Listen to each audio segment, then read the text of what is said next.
Viewer discretion is advised. If you find yourself asking who, you're not alone. Steve Wilkes coached the Cards for just a season, the year that got Josh Rosen and himself kicked to the curb after 16 games had proven enough for Arizona. Probably the best thing Wilkes did for the Cards was going 3-13 and being bad enough for them to hire Cliff Kingsbury. Thanks for the memories.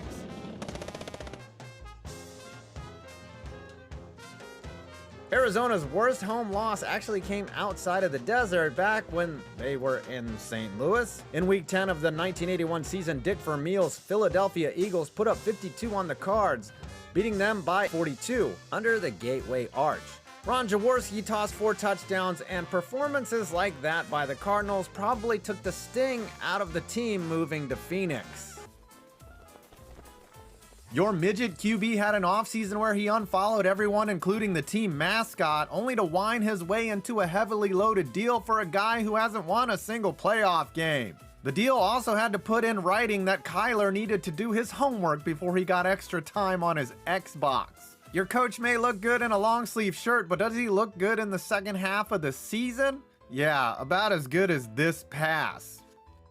Kyler Murray. In terms of dollars per inch, Kyler Murray is the most expensive player in NFL history. In terms of sheer ducats, he's the 3rd highest paid quarterback and therefore the 3rd highest paid player in the NFL. Who knows how good Murray could be if he put down the controller and picked up the playbook, but as for now, he parlayed a single playoff appearance in year 3 into a $230 million payday, a $46.1 million per year figure that's a cool mil higher than bath bomb guy Patrick Mahomes. And once he got paid, Murray's numbers took a major dip across the board. Winning just 3 of his 11 starts in Arizona, the former Heisman winner's passer rating dipped 13 points, while his yards per attempt cratered to a measly 6.1 yards per pass. Sure, Murray missed 6 games with a torn ACL, but you certainly can't predict non-contact injuries. The problem is that even when he was on the field, he was a shell of his previous self, showing major regression from his 2 Pro Bowl seasons in 2020 and 2021. The Cardinals weren't wrong to extend Kyler, although it's always a bad sign when you have to propose and then retract a study clause to a player you intend to pay $250 million. Murray will also miss a good chunk of next season rehabbing his injury, so the Cards will be on the short end of the stick of his massive deal. The home of Jake that looks like a snake, 2-time Super Bowl host with a retractable roof, it is an oasis in the desert. And I'm a little jealous that Tom got to do a dance with the cheerleaders. Super short tour, but yeah, it was like really, really nice. Like I will be very honest, I did not expect it to be that nice, because I was like, oh, okay. Like I've seen outside pictures and obviously like during games and like, yeah, it just seems like a football stadium. But no, it's like really cool in there. Like it just looks, everything's red, which is like super cool. It's super duper on brand. They wheel their field in like they do in Vegas. Like they keep it on the outside and like, cause it's all grass, and then they wheel it in when it's time to play.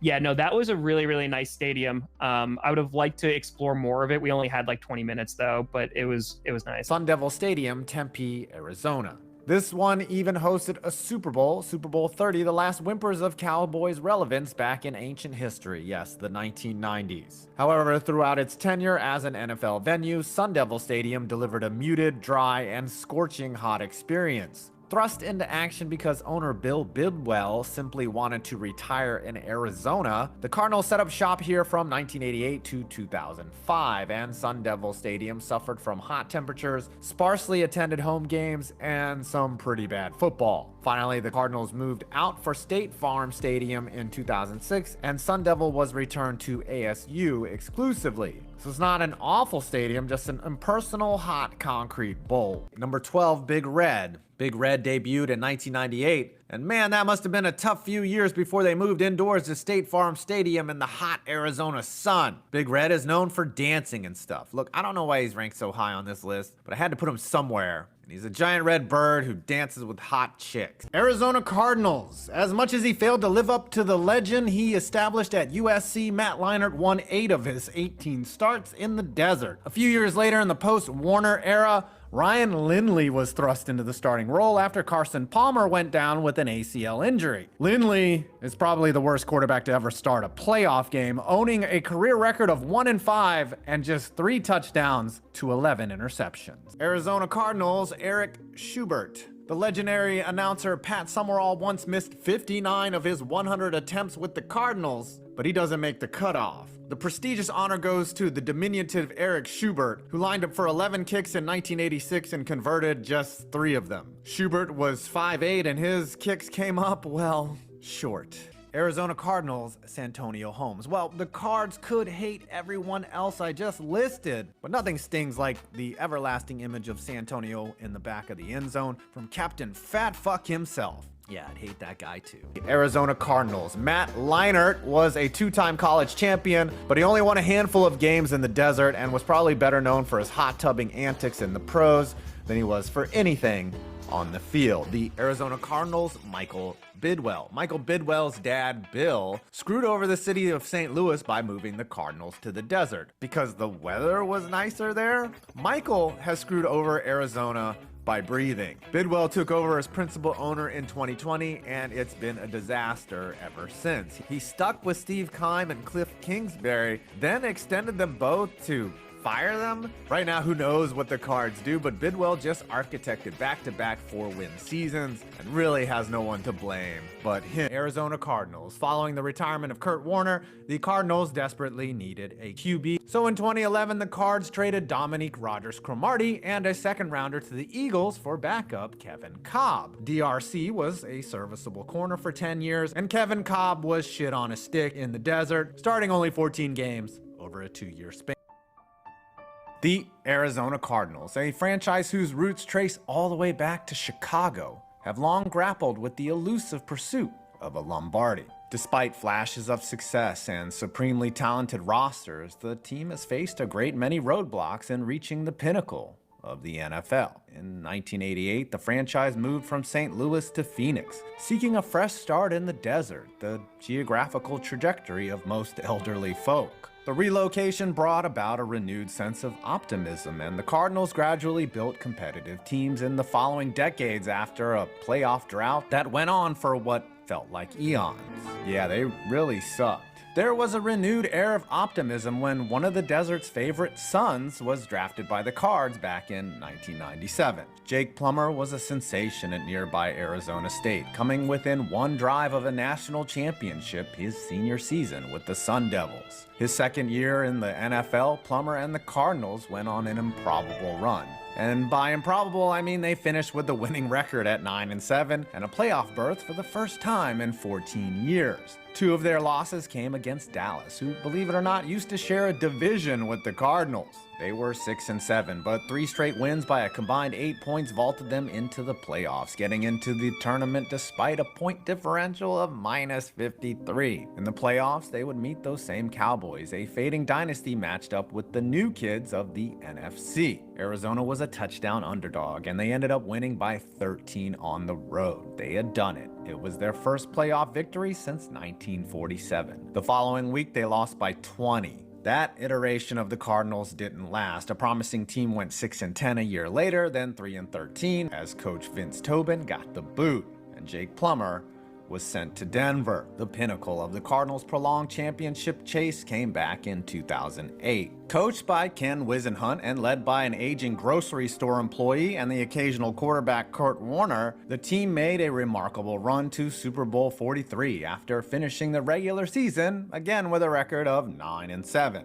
Facing the battle-hardened Steelers, the Cardinals were the sentimental favorite against an organization who already had a ring for each finger on one hand. And God knows Captain Fat Fuck didn't need any more jewelry on those dirty digits of his. The Cards could have grabbed the lead at the end of the first half if not for the most remarkable pick six in postseason history. They battled back in the game time and time again, but were undone by the toe tapping of Santonio Holmes. Since that Super Bowl appearance, the Cardinals have faced several missed opportunities to return to championship contention, knocked out in 2009 by the eventual champion Saints, but they were rounding out as an elite unit in the mid-2010s. Carson Palmer had regained his form, but an ACL tear effectively ended their chances in 2014, and a year later they were boat raced in the NFC title game by the Panthers. The Cardinals have never been the same, whether it was spending an early first-round pick on Josh Rosen and trusting their franchise with Cliff Kingsbury, or trying to build a team around Kyler Murray, and they have quite frankly come up short. That pun was very much intended. Arizona Cardinals, Bill Bidwill. Not just one of the worst owners in NFL history, Bill Bidwill fancied himself as a GM. What's the worst that could happen? Bidwill, already a skinflint, was the official GM from 1952 to 1972, where he kept team salaries incredibly low. They posted a 108 and 154 record during this time and didn't make the playoffs once. Now, there are not many notable bad moves during his tenure, just that the team sucked and he eventually moved them to Arizona because the weather was nice. This is another oddball host, but at the time, it kind of made sense. Phoenix is a huge metro area, and it would be smart to have a Super Bowl here. However, in 1996, the only large stadium that was available in the area was ASU Sun Devil Stadium in Tempe. It did all right as a host, but it is one of those hot, concrete, older style stadiums. Though outdoors in February really isn't that bad in Arizona, to be honest. In August, November 2021, the NFL and Rams owner Stan Kroenke reached a $790 million settlement with the city of St. Louis over his team's move to Los Angeles. Kroenke and the NFL paid the city nearly $1 billion to end a lawsuit that lasted 4.5 years. What the hell was all that money for? In short, the Rams and the league conspired to screw the city of St. Louis. Not only did Kroenke spit on St. Louis on the way out, he bolted for nice weather, a new stadium, and a ring. But this isn't the first time the city has gotten royally screwed by one of their own teams. In fact, it happened nearly 30 years before. And for an amazingly petty reason. And why that happened is coming up. Back in 1987, it was the Cardinals that screwed over the gateway to the West. No, not these Cardinals. We're talking about the St. Louis Cardinals of the NFL. The Cardinals were never a powerhouse in St. Louis, but they did compile a .481 winning percentage, which, believe it or not, is better than the franchise has done in either Chicago or Arizona, their previous and current homes. When the Cardinals made their move from Chicago in 1960, their relocation was unanimously approved. But there was one thing that still needed to be settled. The Bidwells, the family that owned the team, needed permission from the St. Louis Cardinals baseball team to use the name Cardinals. The football Cardinals were the first and only team in American sports history to move to a city where there was already a professional sports team that shared the same name. Yeah, kind of weird, because they were named the Cardinals before. The Cardinals football team had its best moments in the mid-70s when they were captained by quarterback Jim Hart and coached by Don Air Coryell. In 73 and 74, the Cardinals put together a 10-4 record, followed by 11-3. And they lost both years in the playoffs. In 1982, thanks to a strike-shortened season, the Cardinals snuck into the tournament with a 5-4 record, one they had compiled despite having a point differential of -35. They got to host their one and only playoff game, and it came with an asterisk, and yeah, they lost. 5 years later, they were gone. The Bidwell family packed their belongings and moved west to Phoenix, where they still reside today. In the media, the St. Louis fans were painted in an apathetic light, unmoved by their team's location. But in reality, they had been so beaten down by their team's lack of success and the poor treatment from their owners that there were hardly any left to give. Kind of like Oakland and the A's these days. On the surface, it was hard to blame Bill Bidwell. While the baseball Cardinals drew massive record crowds during a season that culminated in a World Series appearance, Bidwell's football team was unable to draw more than 28,000 fans per game in the same stadium. Bidwell wanted an upgraded venue. Sharing space in a 54,000-seat dual-use park just wasn't cutting it for him. So it was totally the city's fault the team moved when St. Louis was unable to approve a site where they would build their new venue. Well, until of course they did. The city actually made two proposals in 1987. The first was an open-air stadium in St. Louis County that would have seated over 70,000 fans. Bidwell said thanks, but no thanks. The second was a last-second Hail Mary from city officials, a dome stadium in downtown St. Louis. But by then, Bidwell was so enamored with the idea of moving to Phoenix that he shot that one down too. Mr. Bidwell had his mind made up that he was leaving, and it was for the most amazingly petty reason on earth. Like a lot of 57-year-olds, he simply preferred a warmer climate. In a January 1988 press conference, Bidwell said, "One of the things I like about it is that I was sitting next to a man from Phoenix on a plane coming in, and he told me it was 72 degrees there." Must have been March. Yes, Bidwell typically didn't say much about the move. In fact, most times he was asked about it, he would simply get up and leave. But when it came down to weather, he seemed to expunge about it. An outsider could boil it down to Arizona being a more attractive growing market, but given his limited commentary on the subject, we're gonna conclude that Bidwell simply wanted to retire to the desert. And so the team packed up and left because poor widow Bidwell didn't like the snow.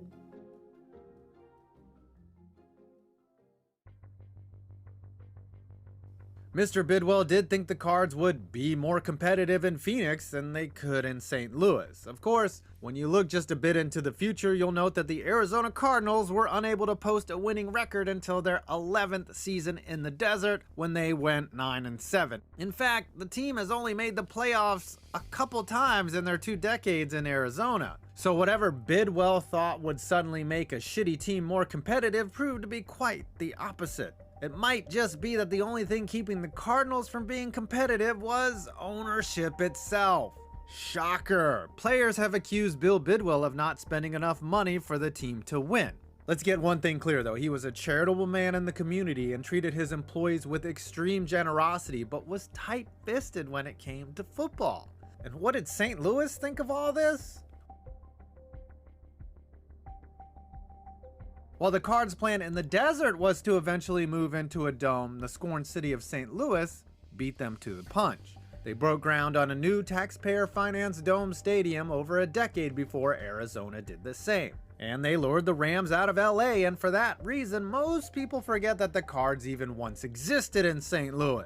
The St. Louis Rams, of course, were hit or miss. They won a Super Bowl, but also had a lot of losing seasons. I guess none of that mattered in the end because the team that helped take the sting out of the first team leaving up and left just the same. So if the people of St. Louis seem bitter, it's because they have just about every right to be. Hell yeah, sue Stan Kroenke. They should have sued Bidwell. The city of St. Louis lost their second team to greed.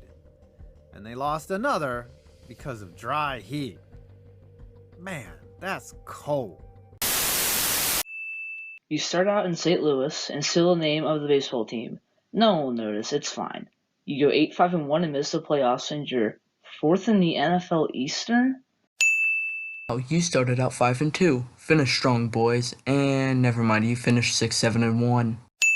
You go 9-4-1 and miss the playoffs by 1/2 of a game. Don't worry, you'll make the playoffs next year.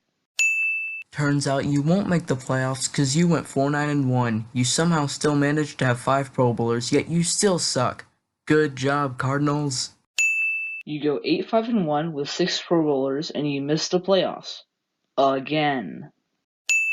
You get Bob Holloway as your new head coach, but it doesn't matter. You still go 4-9-1. Jesus, this team is dog shit. You go 4-9-1 and cannot figure out the enigma that is the playoffs. You got Don Corral as your new head coach, but you still went 4-9-1? Jesus Christ. Hey, you made the playoffs and won the division at 10-4? This is your year. Then you get destroyed and lose to the Vikings in the divisional round.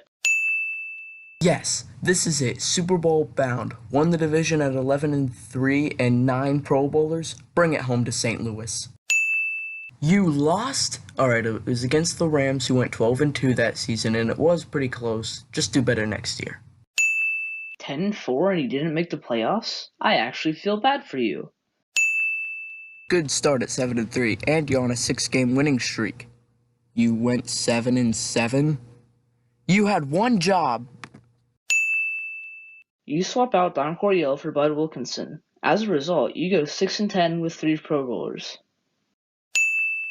Another losing season at 5-11? Just blow it up. You go 5-11 with 3 Pro Bowlers under Jim Hanfan. No Pro Bowlers in a 7-9 season. It's not much, but it's a slight improvement. You go 5-4 because of the strike and have the shit slapped out of you 41-16 by the Packers in the playoffs. Alright, after another full season, you go 8-7-1 and miss the playoffs. You're slowly getting better. You go 9-7 and miss the playoffs. I'm beginning to sense a theme. You start out 3-1, but then finish 5-11 because Cardinals. Gene Stallings is your new head coach. He will surely lead you to the Super Bowl or a 4-11-1 record. Another strike leads you to 7-8 and you miss the playoffs. You go 7-9 and have 3 Pro Bowlers. You also move to Phoenix. Don't worry, St. Louis. I'm sure you won't lose another football team. You fired Gene Stallings during the season and finished 5-11. Joe Bugle is your new head coach, and you go 5-11. I'm pretty sure you won't get worse, though. You somehow got worse and went 4-12. How is Joe Bugle still your head coach? You are terrible and go 4-12. Guess what? You still suck and you go 7-9.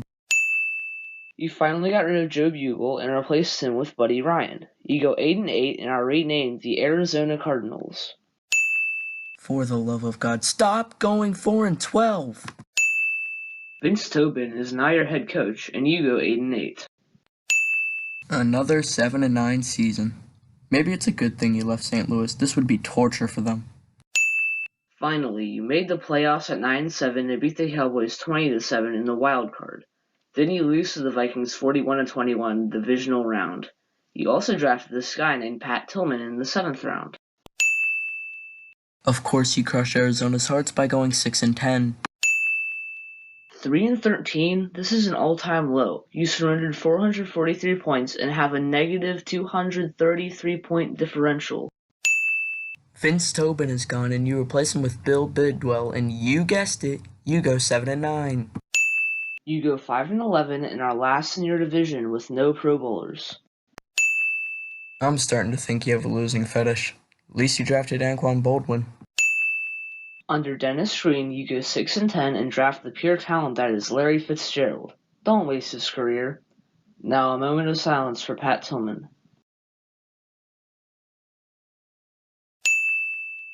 You go 5-11, but at least Larry Fitzgerald made his first Pro Bowl. You go 5-11. Oh, and have fun with Matt Leinart. You fired Dennis Green and replaced him with Ken Wisenhunt. You finally got a breakthrough season at 8-8 but missed the playoffs. Next year you'll make it. You go 9-7 and win a terrible NFC West. Wow, you made the Super Bowl. You're the 4th worst team ever to do it, but still. However, Harrison and San Antonio Holmes do not like the idea of losing a ring. Maybe next year? Alright, last year's loss sucked, but now it's time for vengeance. You went 10-6 and won the division again, and you beat the Packers in overtime in the wild card round. Go all the way and win the Super Bowl. Instead, you roll over and get beaten to death by Drew Brees. You go 5-11 and finish last in the NFC West, but at least you had 3 Pro Bowlers. You have a terrible start at 1-6, but instead of tanking for 1-15, you finish 8-8 and in true Cardinals fashion missed the playoffs. You lost in every way. Oh, and who's the guy you could have had if you had just tanked? With the first pick in the 2012 NFL Draft, the Indianapolis Colts select Andrew Luck, quarterback, Stanford. You go 5-11 and have 2 Pro Bowlers. They are Larry Fitzgerald and Darrell Washington. You finally got a quarterback in Carson Palmer and a new head coach in Bruce Arians. Palmer may not be as good as he once was, but he can still take you places. Let's see how this goes. Alright, you went 10-6 and only missed the playoffs because the NFC was stacked.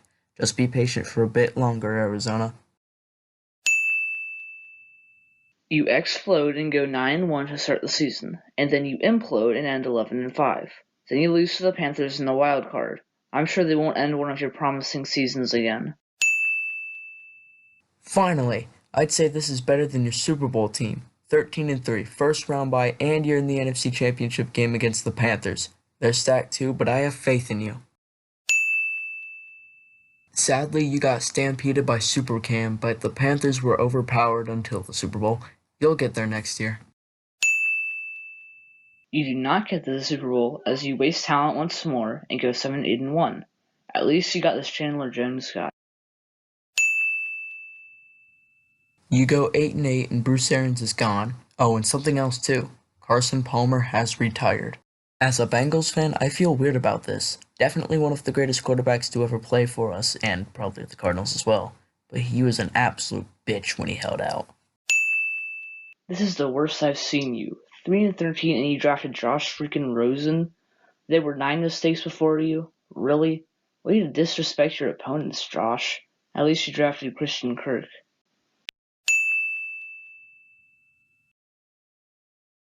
You chose Kyler Murray with the first overall pick. This was a questionable pick as nobody knew if he was going to play baseball or football. With Cliff Kingsbury as your head coach, this will be very interesting. You went 5-10-1, but that's an improvement from last year, and Kyler Murray has potential. Let's just focus on the offseason. Holy shit! You got DeAndre Hopkins? You are the luckiest team alive that Bill O'Brien gave you Hopkins. You didn't even lose a first-round pick. You're going to make the playoffs, I'm calling it. You go 8-8 in a terrific NFC West division. You are getting better, and drafting Isaiah Simmons will only help. You should make the playoffs soon. Larry Fitzgerald is a free agent and hasn't retired or signed with anybody. Whether he retires or not, I just want to say this to you, Cardinals. Fuck you. Fuck you for not trading this man. Fuck you for blowing it in the Super Bowl against the Steelers. And to sum it up, fuck you for wasting one of the greatest receivers this world will ever see. I'll always hold a grudge against you for this. Now, let's just get to free agency. Holy shit! You got J.J. Watt. He may be old, but he is finally free from the hell that is Houston, and he still has talent left. And you got A.J. Green. God, you really like getting Bengals legends, don't you? Again, he may be old too, but it's still A.J. Green. This could be both Watts and Green's last years, though. Practically all or nothing. But you'll find a way to fuck it up. You'll probably go 4-13.